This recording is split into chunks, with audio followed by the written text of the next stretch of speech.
Bueno, Yo no la No, veo. no se ve. no la ven. Déjenme ver. Ahorita, ¿cómo le hago?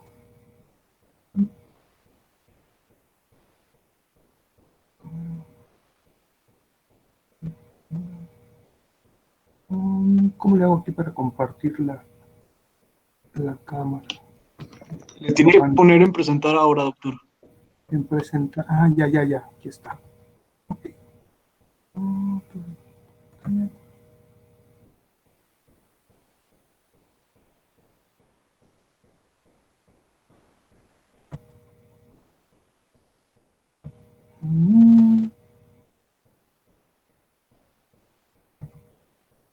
Mm, ¿Están viendo algo?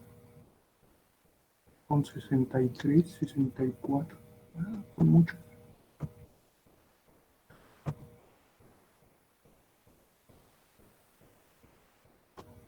¿Sí ven ahora ya mi pantalla? Ya, doctor. Ya, Ok, doctor. ahí. ¿La están viendo? Ok. Bueno, vamos a empezar. ¿Sí me oyen y sí me ven? Sí, O doctor. no, nada más bien. Sí. Pero sí ven la pantalla, ¿no? Sí, doctor. Sí. Ya, doctor, ahora sí. Ahora sí. Entonces, bueno, pues lo que vamos a empezar es. La idea que tengo son 4 casos clínicos. Espero no aburrirlos mucho. Me interesa sobre todo ver em, anemia por deficiencia de hierro. Entonces, me voy a enfocar en los casos clínicos y vamos a ver cómo les resulta. Si creen que así está bien, pues vemos. Y si no, pues me comparten al final si requerirían más repaso de los demás asuntos. ¿Están de acuerdo?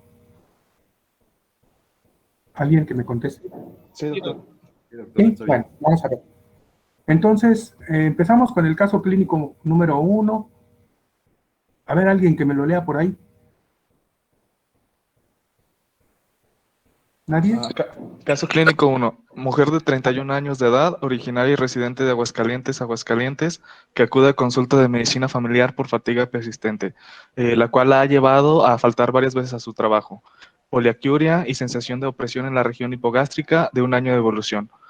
En antecedentes gineco-obstétricos, gesta 3, para 2, abortos 1, cesárea 0, ritmo cada 29 a 30 días, con duración de 7 días, fecha de último parto hace 6 años, historia de dismenorrea, refiere sangrado menstrual abundante, pero en los últimos 2 años han sido más dolorosos y más abundantes. Asimismo, refiere que necesita cambios de toallas entre 6 y 7 veces al día y que en ocasiones ha manchado su ropa o la cama. Come carne roja 3 veces a la semana, con baja ingesta de café y té, no toma crónica de medicamentos. A la exploración física solo destaca palidez de tejumentos, 3 cruces, peso de 70 kilogramos. Le solicita a su médico una biometría hemática completa en la que se observa, y bueno, ahí me está tapando el anuncio de MIT. Sí, bueno, entonces nos pasamos al siguiente. Gracias. ¿Tú quién eres? Sergio Silva. Sergio. Bueno, ok. Bueno, entonces dentro de los exámenes de laboratorio, pues tenemos que la hemoglobina es de 7,7 gramos por decilitro, tiene 3,3 por 10 a la 6 millones de eritrocitos por microlitro, hematocrito de 23,4%.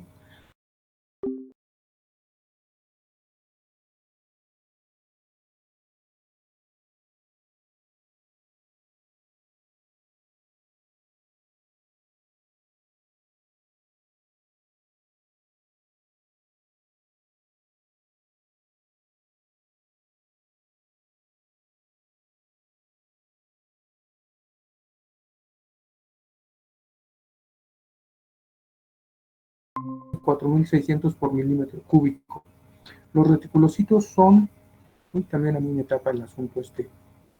¿Le puede dar en ocultar, doctor? Para que... Sí, aquí ya lo ocultamos. Ajá, del 2%. Ok, entonces, primera pregunta para ustedes. Como ya saben, ¿tendrá anemia esta paciente? ¿Ustedes qué Sí, piensan? doctor. Sí, ok. ¿Alguien piensa que no? Nadie. Todos piensan que sí. Bueno, ¿y por qué tiene anemia? ¿En qué basan la respuesta de que tiene anemia? Porque tiene una baja volumen de hemoglobina, principalmente de eritrocitos, y no me acuerdo cuáles eran los otros valores que tenía, pero la hemoglobina estaba dentro de los valores, estaba muy inferior, porque tenía 7 gramos por decilitro, creo. 7.7. Ok, bueno, como ya les había yo comentado como en las presentaciones lo han visto, aunque en el banco de sangre a veces se utiliza el hematocrito para definir si un paciente tiene anemia o no, o para decidir si se decide sangrar para que done sangre, el único valor que se debe de tomar en cuenta para determinar si un paciente tiene o no anemia es el valor de la hemoglobina. Y el valor de la hemoglobina está dado por una convención de la Organización Mundial de la Salud como que el valor mínimo de hemoglobina en mujeres que en cualquier edad de la vida, en mujeres adultas, debe ser de 12 gramos por decilitro. En hombres el valor mínimo debe ser de 13 gramos por decilitro y en las mujeres embarazadas de 11 gramos por decilitro. Es decir, si ustedes ven, entonces la respuesta a la pregunta es sí, la paciente tiene anemia. ¿Por qué? Porque tiene una hemoglobina menor de 12 gramos sobre decilitro, según la OMS. ¿Estamos de acuerdo? Sin embargo, debemos también recordar que el valor de la hemoglobina varía de acuerdo al género, a la edad del paciente y a la altura sobre el nivel del mar en la que vive el paciente. Entonces, para esa situación, debemos recordar que el valor de la hemoglobina y del hematocrito se debe ajustar según la altura sobre el nivel del mar.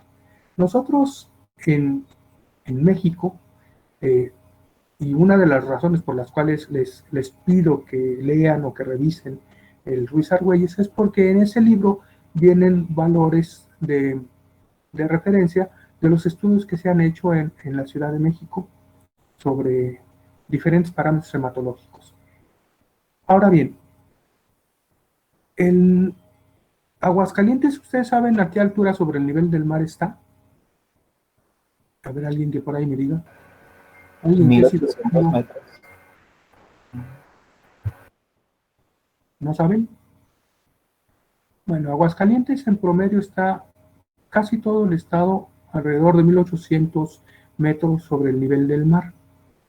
¿Ok? Entonces, cuando nosotros tenemos que ajustar el valor de la hemoglobina para la altura sobre la cual vive una persona en Aguascalientes, entonces tendríamos que ajustar el valor sumándole 0.5 gramos por decilitro, que es lo que en esta tabla se ve. ¿Sí lo ven? Entonces, quiere decir que el valor mínimo de hemoglobina para una mujer en edad reproductiva adulta en Aguascalientes sería de 12.5. ¿Estamos? Y para una mujer embarazada sería de 11.5. Para un varón sería de 13.5. ¿Sí se entiende? Ahora bien, Sí. si ustedes no se quieren meter en problemas, simplemente se acuerdan de que el valor que la OMS dice es mujeres 12, hombres 13 y mujeres embarazadas 11. ¿Estamos de acuerdo? Pero entonces, en este caso, sabemos que esta paciente tiene anemia justamente por esa razón. Entonces tiene 7.7 gramos de hemoglobina y por ende tiene anemia. ¿Sí están de acuerdo? Okay. Sí, doctor. Seguimos. Ahora, nosotros a la anemia no únicamente le estudiamos cuál es el valor de la hemoglobina, o decir si tiene o no tiene. Tenemos que decir cuál es el tipo de anemia que tiene. Y para eso utilizamos dos clasificaciones. Utilizamos la clasificación morfológica, que se basa en los índices de Winthrop, y la clasificación funcional, que luego veremos. ¿De acuerdo? Entonces, para clasificar desde el punto de vista morfológico a un paciente con anemia, utilizamos los índices de Winthrop, de los cuales dos son los más importantes o relevantes para esto. Definitivamente el más importante es el volumen globular medio, que también se denomina volumen celular medio. La unidad de valor o de medida del volumen globular medio son los femtolitros. Los femtolitros es 10 a la menos 15 litros. Entonces, estos valores que les doy aquí, que les muestro, en mujeres de 78 a 103 femtolitros y en hombres de 83 a 98 femtolitros, son los que vienen en el Ruiz-Argüelles. Sin embargo, por convención, a nivel mundial, se dice que un paciente tiene, cuando tiene un volumen globular medio menor de 80 femtolitros, tiene microcitosis. Y cuando tiene un volumen globular medio mayor de 100 femtolitros, tiene macrocitosis. ¿Cómo obtenemos el volumen globular medio? Pues el volumen globular medio, dividimos el hematocrito del paciente entre el número de glóbulos rojos y lo multiplicamos por 10. ¿Ok? Entonces vamos a hacer el ejercicio. ¿Qué tipo de anemia tendrá este paciente? Ahorita lo vamos a ver. Ahora bien, el otro índice de Winthrop que nos es útil es la hemoglobina corpuscular media. La hemoglobina corpuscular media, su valor o su unidad es dada en picogramos. Los picogramos son 10 a la menos 12 gramos. Los valores normales son de 27 a 34 picogramos. La fórmula para encontrar la hemoglobina corpuscular media es dividir la hemoglobina entre el número de glóbulos rojos por 10. Y como su nombre lo dice, la hemoglobina corpuscular media me está diciendo la cantidad de hemoglobina que en promedio tiene cada glóbulo rojo.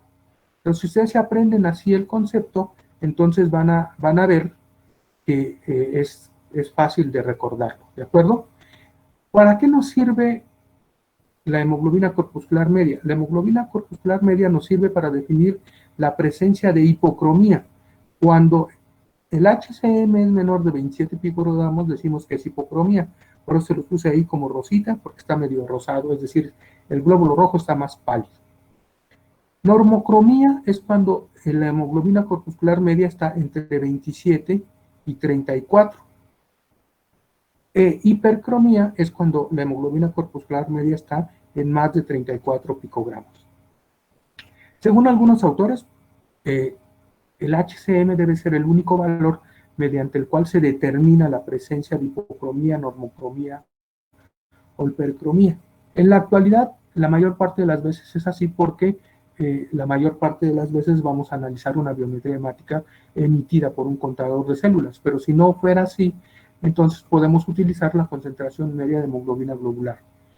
Su unidad es en porcentaje, en mujeres es de 30 a 34 y en hombres es de 32 a 34. En resumen, ustedes pueden decir que la concentración media de hemoglobina globular es de 30 a 34.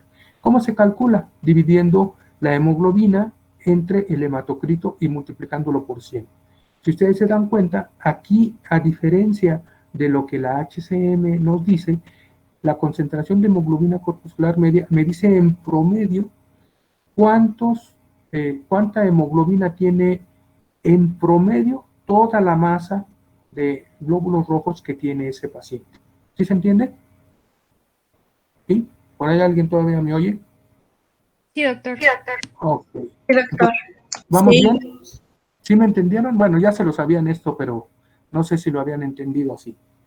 Ok, entonces, luego, otro valor que nos dio ahí fue el de los reticulocitos. ¿Qué son los reticulocitos? En la presentación, que es esta misma que ustedes están viendo, ahí ven los retis. ¿Qué son los retis? Bueno, pues los retis se tiñen con una tinción de supravital, se llama, y esa tinción colorea a los glóbulos rojos de color azul, pero lo más importante es que tiñe los restos de RNA de los glóbulos rojos, de tal manera que, como ven ahí en la flecha, pueden ver los reticulocitos. Uno, se distinguen porque tienen la presencia de esa como redecita o restos de RNA que se tiñen de un color azul más intenso. Y la otra cuestión es que también se ven de mayor tamaño. ¿Sí lo ven? Entonces, cuando nosotros pedimos una cuenta de reticulocitos, el químico lo que hace es que tiñe con una tinción supravital y ve cuáles son los glóbulos rojos que tienen la redecita y cuáles son los que están más grandes. Y hace una cuenta de 500 y sobre eso nos da el porcentaje. ¿Ok? Los reticulocitos se pueden dar en porcentaje, que es lo más común, o se pueden dar también en valores absolutos, pero ustedes apréndanse el porcentaje porque así es más fácil. ¿Estamos? Entonces, ahora, ¿para qué nos sirven los reticulocitos? Los reticulocitos nos sirven para clasificar funcionalmente la anemia. Deben ya recordar que los reticulocitos los tenemos que corregir. ¿Cómo hacemos la corrección de los reticulocitos? La corrección de los reticulocitos la hacemos cuando vemos el valor de reticulocitos que nos reportaron y eso lo multiplicamos por el cociente del hematocrito real entre el hematocrito ideal. Existen tablas que nos dicen que el hematocrito, que el denominador de esta fórmula, que es el hematocrito ideal, puede ir cambiando según el valor de la profundidad de la anemia. Sin embargo, por convención, generalmente se utiliza 15 como valor del hematocrito. Y como si ustedes recuerdan, en el ejercicio alguna vez les puse nada más el valor de la hemoglobina, también la hemoglobina se puede hacer, es decir, esta misma fórmula la podemos usar, en lugar de poner el hematocrito real sobre el hematocrito ideal, podemos poner la hemoglobina real del paciente sobre la hemoglobina ideal, que aquí pondríamos 15. ¿Sí me explico? ¿Sí me entienden? Ok. Ok, entonces aquí ya hice la cuentecita, entonces vean, los retios reportados fueron 2, ¿están de acuerdo? Entonces, el hematocrito que tuvo el paciente fue 23.4. Entonces, si dividimos 23.4 entre 45, y eso lo multiplicamos por 2, nos da 1.04. Ese son los reticulocitos corregidos, este valor. Pero todavía los reticulocitos corregidos los tenemos que tenemos que obtener a través de los reticulocitos corregidos el índice de producción de reticulocitos, o IPR. El IPR es igual a los reticulocitos corregidos entre 2, de tal manera que ese 1.04 lo dividimos entre 2 y nos da 0.52. Entonces, esta paciente tiene anemia y su índice de producción de reticulocitos es de 0.52. Entonces, recordar, para definir funcionalmente la anemia, lo que necesitamos es el índice de producción de retis. Y el índice de producción de retis nos dice si una anemia es arregenerativa o hipoproliferativa cuando es menor de 2. O es hiperproliferativa o regenerativa si el índice de producción de retis es mayor de 3. Algunos de ustedes habrán visto en algunos libros, sobre todo en el Harrison, en la parte de mato del Harrison, viene que el índice de producción de retis para decidir es de 2.5. Ellos dicen, un índice de producción de retis menor de 2.5 a regenerativa. Un índice de producción de retis mayor de 2.5 regenerativa. Esa es una forma de hacerlo. Cuando nosotros encontramos un valor del índice de producción de retis entre 2 y 3, eso simplemente significa que es una respuesta medular normal. La médula está respondiendo a la hipoxia. ¿Ok? ¿Sí se entiende? Entonces ahí va la pregunta número 2. ¿Qué tipo de anemia tiene esta paciente según la clasificación morfológica? A ver, díganme.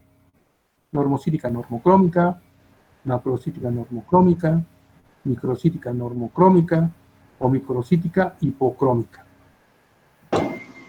Microcítica hipocrómica. Microcítica hipocrómica. ¿Por qué? Los valores estaban debajo de lo normal en cuanto al BGM, al volumen globular medio, y también en cuanto a la hemoglobina corpuscular media estaban por debajo, según me acuerdo en la tablita. A ver, vamos a ver si es cierto. Es microcítica porque, o sea, la respuesta sería, es microcítica porque su BGM es menor de 80, tiene 67. Y es hipocrómica porque su valor de HCM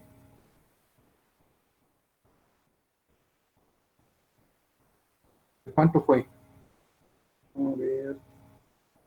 ¿Cómo sacamos el HCM? Entonces, 21.1 picogramos, ¿ok? Entonces, ¿tiene menos de 27? Sí. Entonces es una microcítica hipocrómica. ¿Están de acuerdo? Sí. Ok. Entonces, ahora, desde el punto de vista funcional, o según la clasificación funcional, ¿qué tipo de anemia tiene? ¿Regenerativa, proliferativa o regenerativa? A regenerativa. ¿Por qué?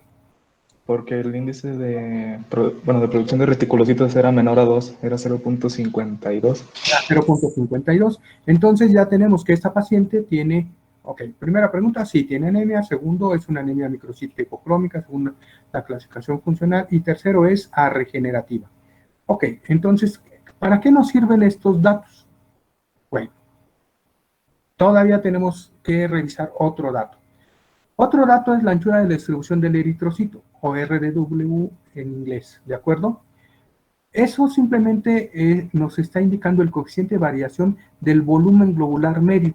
Los valores normales son de 12 a 14% y en español se conoce como distribución de la anchura del eritrocito. Y su fórmula es igual a la desviación estándar de los glóbulos rojos sobre el BGM. Como se pueden dar cuenta, esto no lo podemos hacer manualmente. El ADE, cuando nosotros vemos un reporte de ADE en una biometría hemática, automáticamente sabemos que esa biometría hemática fue hecha por un contador de células, no fue un conteo manual. ¿Para qué nos sirve el ADE? El ADE nos sirve porque cuando es mayor de 15 nos está indicando anisocitosis. Y debemos recordar que anisocitosis significa diferencia en el tamaño de los glóbulos rojos, ¿de acuerdo? Para entender qué es esto de la anisocitosis, entonces aquí les explico cuál es el principio de Coulter. El principio de Coulter es el principio sobre el cual se basan todos los contadores de células, independientemente de que su marca sea Coulter, la marca que sea en este caso. Aquí la foto que les estoy mostrando es un Sysmex, que es uno de los contadores. ¿En qué se basa el principio de Coulter? Bueno, el principio de Coulter se basa en el hecho de que, como ustedes ya saben y aprendieron en sus clases de cardio, nosotros en realidad transmitimos la corriente eléctrica porque la corriente eléctrica atraviesa el cuerpo, porque la mayor parte de nuestro cuerpo es agua, y no únicamente es agua simple, sino es un agua con contenido electrolítico, y entonces eso permite que se pueda transmitir a través de la corriente eléctrica.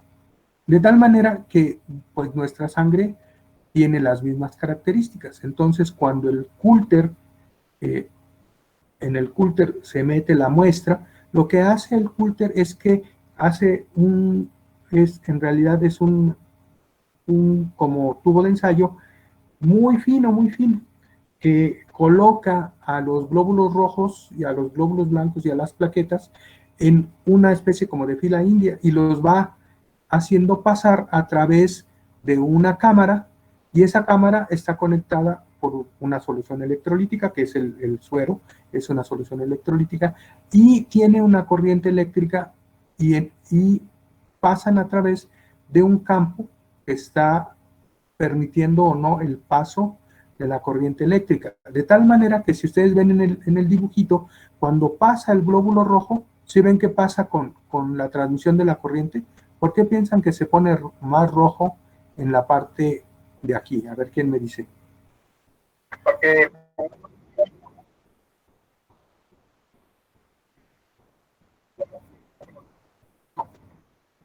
bueno, estás más o menos bien. Es decir, como pueden ustedes ver aquí en el dibujito, entonces lo que en realidad estamos midiendo es la impedancia. Es decir, la impedancia es la resistencia al paso de la corriente eléctrica. Entonces, en el momento en el que el glóbulo rojo pasa, aumenta la resistencia al paso eléctrico y al paso de la electricidad, perdón, y disminuye el voltaje. Y es lo que el aparato ve. Pero no únicamente ve esa situación, sino que cuenta los milisegundos que tarda en moverse ese incremento de la resistencia y censa tanto el número de eventos como el tiempo que tardó. De esa manera, el Coulter nos puede decir, uno, exactamente cuántos glóbulos rojos pasaron por ahí. Si nos dice en la biometría hemática que pasaron 3.456.824 glóbulos rojos, es porque los contó. Pero no solamente eso, sino que contó el tiempo en el que pasaban cada uno, y al medir el tiempo, cuanto más tiempo dura la resistencia, quiere decir que la célula que pasó es más chica o es más grande. ¿Ustedes qué piensan? ¿Más grande? Es más grande. Entonces, el Coulter nos está diciendo cuántos eventos pasaron, cuántos glóbulos rojos pasaron, y de una manera indirecta nos está diciendo el tamaño de esa célula. ¿Estamos de acuerdo? Entonces, según este principio, lo que luego hace el Coulter es que grafica toda la población de células que vio, de tal manera que el resultado que nos da es el resultado de una población de glóbulos rojos que están en esa fórmula, en esa muestra, y construye una curva de Gauss, y el BGM, el volumen globular medio, es el valor promedio. ¿Ok? ¿Sí lo ven? Entonces, por eso es muy importante que entiendan que el volumen globular medio es un promedio. ¿Ok? El promedio del tamaño de los glóbulos, del volumen de los glóbulos rojos de la muestra que vio el contador de células.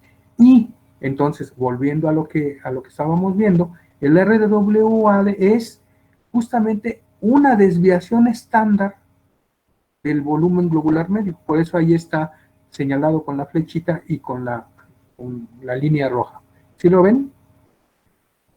De tal manera que cuando nosotros tenemos un BGM menor de 80, entonces que hay microcitosis, y cuando es mayor de 100, decimos que hay macrocitosis. ¿Estamos? Y esto lo mismo, como el contador hace lo mismo para los glóbulos rojos, para las plaquetas y para los blancos. ¿Estamos? Sí, Ahora, está entonces, ¿dónde? yo tenía una... Entonces, ejemplo, el RW, bueno, el ancho, Sí, el interior, RDW.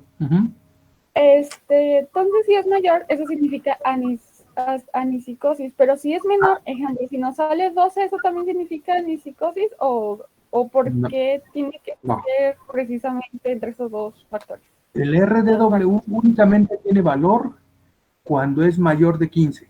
Cuando está menor, no nos indica nada. Desde el punto de vista clínico, no nos sirve más que para determinar si hay anisocitosis o no. ¿Ok? Porque justamente esto es lo que nos dice. La anisocitosis es la diferencia en el tamaño de los glóbulos rojos. Lo único que nos está diciendo un RDW alto es que hay glóbulos rojos chicos y glóbulos rojos grandes. ¿Estamos? Entonces, si es menor, no significa... No, si es menor, no tiene valor clínico. O sea, hay una clasificación de la anemia que luego vamos a ver, que dice que las anemias pueden ser heterogéneas o homogéneas, dependiendo del ADE. Si son heterogéneas, quiere decir que el ADE es mayor de 15 y hay anisocitosis. Si son homogéneas, quiere decir que el ADE es menor de 15 y no hay anisocitosis. ¿Sí me expliqué? Sí, ¿Sí? gracias. ¿Crees que sí? ¿No estás segura? Si no, dime qué otra duda tienes. No, sí estoy segura, sí, entendí. Ya me quedó muy claro. Gracias. Entonces, ahora, fíjense, si tenemos nosotros entonces una cuenta de reticulocitos elevada, entonces, ¿qué nos está indicando? Que hay glóbulos rojos jóvenes en mayor cantidad. Y si hay glóbulos rojos jóvenes en mayor cantidad, como los glóbulos rojos, acuérdense que los reticulocitos, cuando recién salen de la médula ósea, son más grandes. ¿Sí se fijaron? Entonces, eso es lo que nos está indicando también la anisocitosis. O simplemente nos está diciendo que hay una población de glóbulos rojos más grandes y otra más pequeña. ¿Ok? Muy bien, ahí está, miren, vean en esta diapositiva, vean cómo los reticulocitos son más grandes de tamaño. Los reticulocitos, ustedes van a decir, oiga, ¿y por qué el de la flecha está casi del mismo tamaño que ya los otros glóbulos rojos? Porque ya es un reticulocito, ya diríamos más viejo, ya está entre, los reticulocitos viven como tales de 1 a 3 días. Entonces, el de la flecha tiene más o menos 3 días de vida circulando, mientras que el reticulocito, los otros reticulocitos más grandes apenas están saliendo de la médula ósea, ¿ok? De tal manera que para no hacernos mayores complicaciones, entonces podríamos decir que el RDW o el AD es una medición cuantitativa de la anisocitosis. Y si es mayor de 15, entonces el paciente tiene anisocitosis. ¿Están de acuerdo? Muy bien. Ok, entonces esta es la clasificación a la que yo me refería. Es una clasificación de la anemia según el volumen globular medio y el